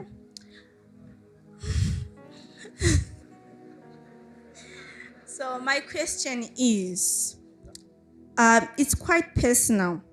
I'm in a relationship, right? And my boyfriend is actually saying that he makes statements like, I'm not taken, but we are in a relationship. And he says something like, I'm not committed, but here I am fighting for this relationship. And I don't know if he's playing me or he actually loves me. So help me on this one, man.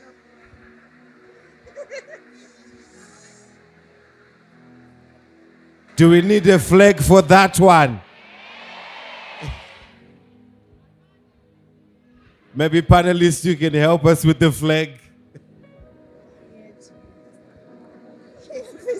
So I asked him on this issue, and then he said, we are not married yet. So my question is, does commitment have to start in marriage or it has to start in courtship?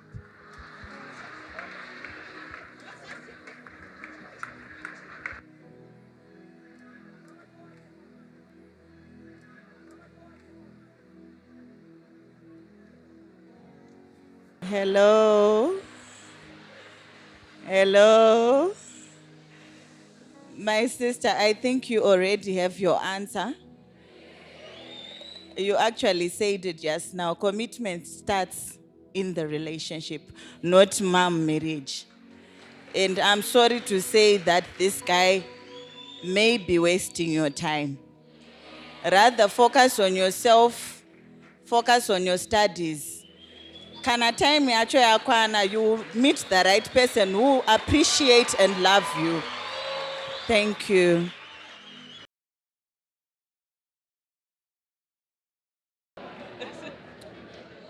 Yes. Thank Just you the so body. much for this opportunity. Well, my question is, as a senior girl who is in her 30s, and my most probable suitors are in their 30s or maybe 40s, how best do I navigate a no-sex relationship at that age? Thank you.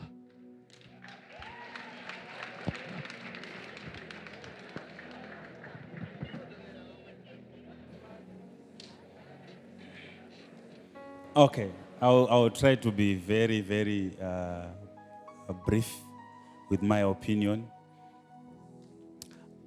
I think it's the same, even with the young girls.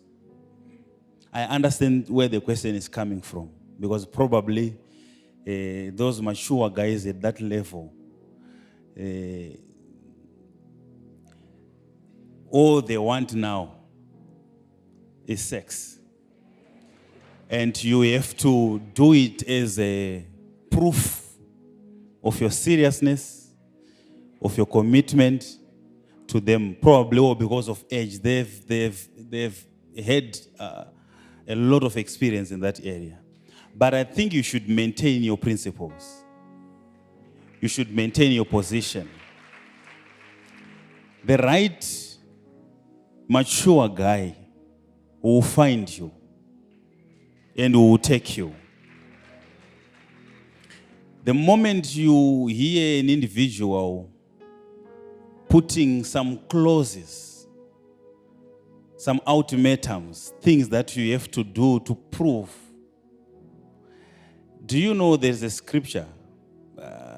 I may not have time to touch on it in depth, but the scripture that says, let's give you a wife so that she can be a snare to him, referring to David. That scripture, most of us, we thought it's the wife that was going to be the snare to him. But if you read it closely, you realize actually the wife actually loved David.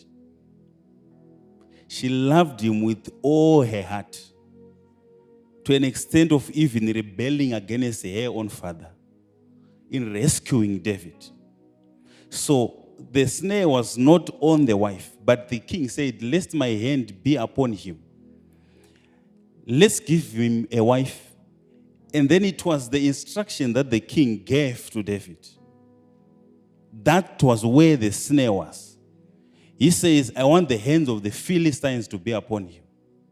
So, it's not the wife, but the thing that you'll be told to do to prove that you love him. That's where the snare is. When they tell you, go and kill the Philistines, bring their foreskins here, as a token, as a proof that you love me, you love my girl. That's where the devil is hiding. That's where the devil is waiting for you. So when you hear him say, to prove that you love me, do this. To prove that you love me, go and kill the Philistines. Be very, very, very careful. When there are a lot of conditions, there are a lot of things that you have to do, especially sexually, to prove your love for someone. If he really loves you, he will marry you. And you do everything. You have all the time that you want. There is no need to do it outside of marriage.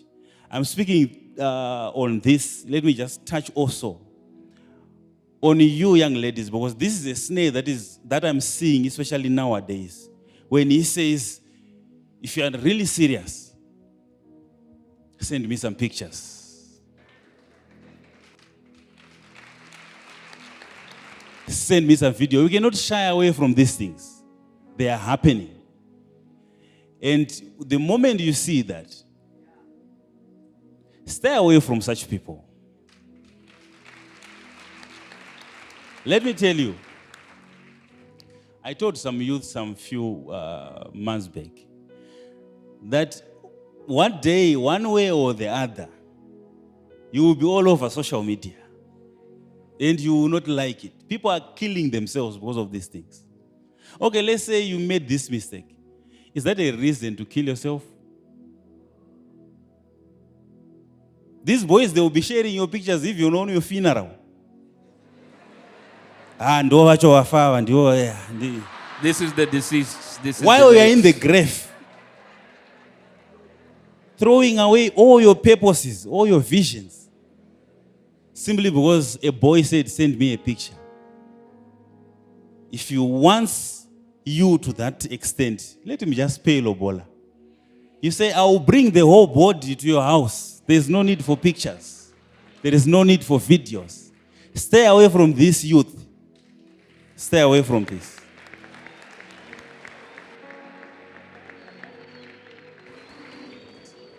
Thank you so much. Sure.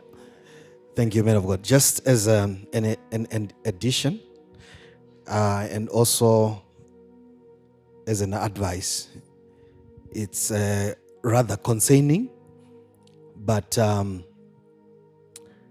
think also our ladies, our girls, we must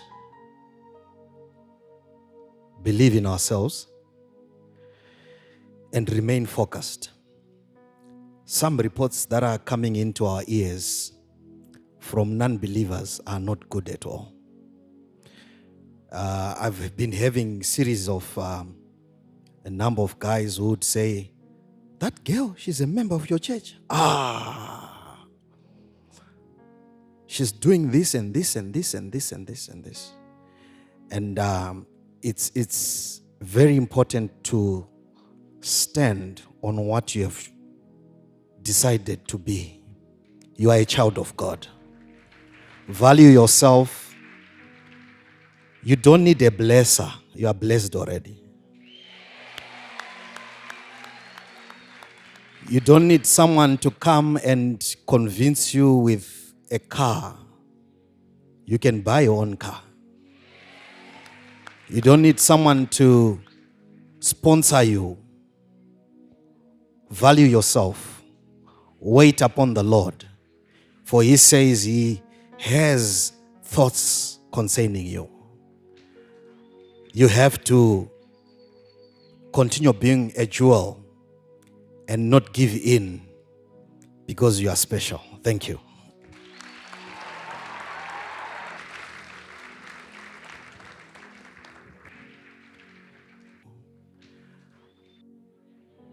Oh, yo. Akomanaka.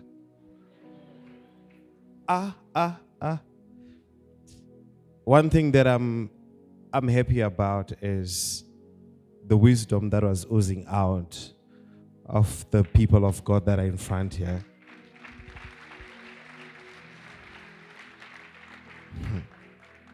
I can see the way you are clapping, some of you.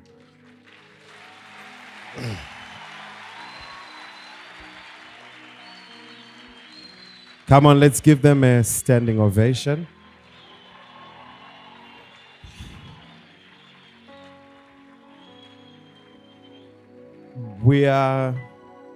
Maybe we could sit down just for a moment, because we know one thing for sure, that when life brings you all kinds of halabaloo's and you are seeing a lot of confusion around your life, you need such people that can come through and tell you exactly the direction to which you have to go. And you can notice that these people are people that have been taught And these are people that have experienced. And these are people that are under the hand of our father and our mother. You see that by the way they answer, that these are people that are really trained. Let's just clap our hands and just acknowledge what has happened. My question to you is, did you really enjoy this? Would you want this to come again? Pastor Kwaramba, can we do a second one? Can we find a day? He's saying thumbs up. You can see he's saying thumbs up. So it's coming. It's really coming, men of God. Wow, let's just celebrate what is coming again towards us. I want to hail you specifically for being also open. That's wisdom. When you are open, when you're being asked, it's wisdom that only tells you to ask for help. It's only the wise people that ask for help. It's only the wise people that present their situations because they want to be better. And I know you are now better people. You are different from what you were before. Maybe I could just have one person maybe that could just explain to me what they have understood from this. Just one person who believes that they can explain in detail what they have understood. Just one. Maybe one boy and one girl, so that they can be that masculinity. That part I really wanted to understand when she said, I want men are losing their masculinity and women are becoming more feministilikity. I wanted to understand exactly what it is. So do we have someone that maybe might want to say something? Please. Youth, are you there? Are you there? Come on, your energy is lapsing. Come on, guys. Are you there? That's the youth that I know. It's okay. Thank you, man of God. Thank you very much for this opportunity. So, I'm so happy because most of the questions, they were closer to home. They addressed issues that were also personal to my life. So from the questions and the answers that we got, I understood that when you're about to choose a life partner, you definitely need to check the character and you also need to check the timing. So those are the two important things when it comes to marriage. And also, we shouldn't be pressured to prove that we love these guys, or these guys shouldn't be pressured to go an extra mile of things that they cannot do so that they make us happy. And I also learned that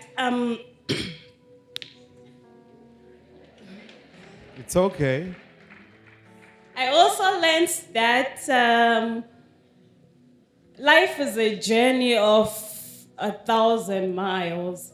You can get your person as nasi, and then you can grow together and make a wonderful life. You can get your person when they are still at the point of becoming what we realize. Wow, let's clap our hands for her. She said it right, that it's about time, it's about maturity. It's about also understanding the person that you're coming to be with and not being given pressure by the society and being able to fall to the needs of a person which are beyond your capacity or things that are supposed to be demanded from a girl. And the man of God rightfully said it. He said, if there are nude pictures that he wants, tell the guy that I'm all nude in your house when you marry me. Okay? And he said something very profound that has been happening of late. People are committing suicide after such things happen. But in the beginning, you had control of not doing it. But you lay your life into someone's hands, which is something that is very bad. Do not fall to that girl child. Never do that, Manaskana. You are the most important person in this world, and you are also vulnerable to the society of these men that do not understand the value of a woman. Any man that does that and says, send nude pictures, send videos of this nature, they do not understand your value as a girl child. You value yourself first so that you can be valued. Let's have the last person. Let's make sure this person is a guy. We need a guy. We are the girl. Let's have a guy so that we can balance this off. You want to say something? It's okay. Go ahead. Okay, thank you so much for this wonderful opportunity. I learned a lot. So I learned that be original for you to be blessed with originality. Rather be you. And I also learned that you don't need a blesser, you are blessed already. Thank you. That's profound. We have a guy here, man of God. Yes, it's okay. Thank you, sir. I learned that when you're a Christian, you have to kill your flesh first. You have to be a new man. Like, it takes the spiritual Come on, side. let's be patient. Let's be patient. I'm talking from experience. Before I've met a strange woman. You understand when I say a strange woman? Like the prophet has said, if you follow the prophet, you understand what I'm saying. So from experience, I had ndakarwadzwa. So I was pained. yeah. So what I'm saying is, I gave my life to Christ. I was once in the world.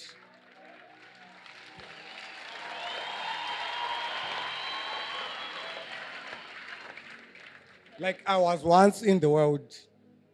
This is my first time to be in this family.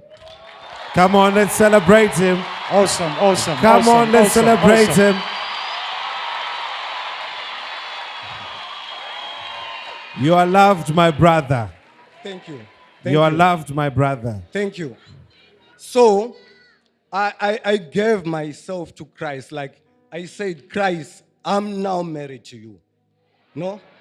Because, trust me.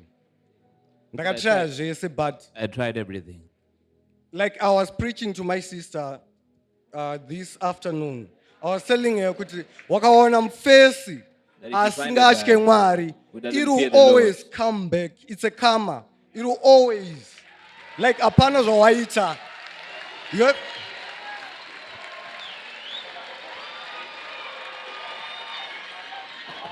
Push it, my brother.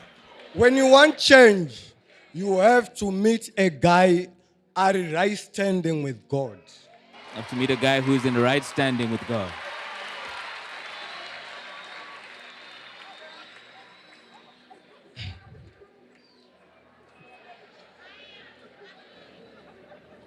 It looks like it's very emotional to you, right? It's very emotional. Yes. It's very emotional. So, for your own information, all of us, most of us, we came from a dark side, even including myself. I was once someone who was a drunkard. We used to womanize before. But because of the grace of our Father, I am here. I'm someone who's standing right before you. So I actually resonate with what you are saying. It's things that I faced also in my life. We are all products of the grace of our Father, of the love of our Father. And I'm glad that you're part of the family and you have made the right decision. I know you're not the only one who's come here for the first time. There's so many first timers that I hear. And tell you what, people of God, we're going to have more of this. We're going to interact more, because what our Father does, he touches hearts and he changes life. It changes different kinds of life. I would like to take this opportunity, people of God, to just ask you to stand on your feet.